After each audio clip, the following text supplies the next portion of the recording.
नमस्कार, लेखणी शास्त्र न्यूजमध्ये आपण सर्वांचे स्वागत आहे। डीएफओ जमीर शेख यांचा अन्याय भ्रष्टाचार निवारण समितीतर्फे सत्कार।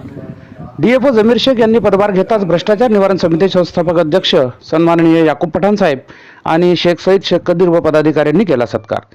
बुलढाणा वन विभागचे तत्कालीन डीएफओ श्रीमती सरोज गवस यांची प्रशासकीय बदली झाल्यानंतर जळगाव खान्देश येथून जमीर शेख यांची नुकतीच प्रशासकीय बदली बुलढाणा डीएफओ पदी करण्यात आली।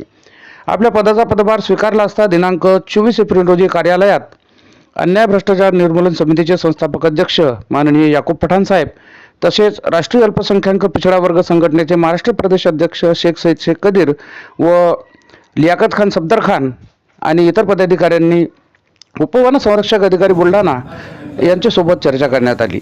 चर्चेदरम्यान शेख सईद शेख कदीर वन विभागातील भ्रष्टाचारावर प्रतिबंध लावणे, कर्मचारी कर्तव्यावर रुजू राहत नाही, जंगल वाचवणे, जंगलातील पशुपक्ष्यांचे संरक्षण, जंगलतोड यावर काय उपाययोजना करणार असा प्रश्न डीएफओ जमीर शेख यांना केला।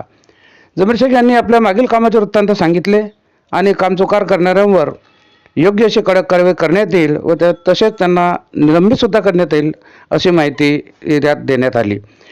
जिल्ह्यात कर्तव्यात कसूर करणाऱ्यांना क्षमा नाही, तसेच बुलढाणा जिल्ह्यातील परिक्षेत्र स्वतः फील्डवर जाऊन दोषीवर तात्काळ कारवाई करणार असल्याची माहिती डीएफओ जमीर शेख यांनी दिली आहे। वनसंरक्षक वनपाल यांच्यावर तात्काळ कारवाई करणार, जंगल वाचवण्यासाठी जंगलातील पशुपक्षी यांचे वाचवण्याचे काम डीएफओ जमीर शेख हे करतील असेही त्यांना दावा केला आहे। बुलढाणा जिल्ह्याचे नवीन बुलढाणा डीएफओ जमीर शेख यांचा शाल श्रीफळ पुष्पगुच्छ देऊन सन्मान करण्यात आला।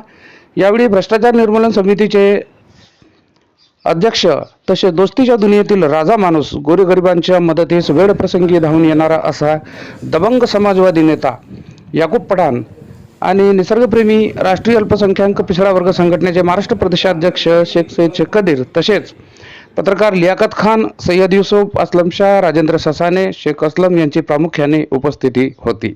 लेखनीशास्त्र न्यूजसाठी बुलढाणा शहर प्रतिनिधी श्रीमती सुनीता जाधव यांची रिपोर्टिंग। जय हिंद, जय संविधान, जय महाराष्ट्र।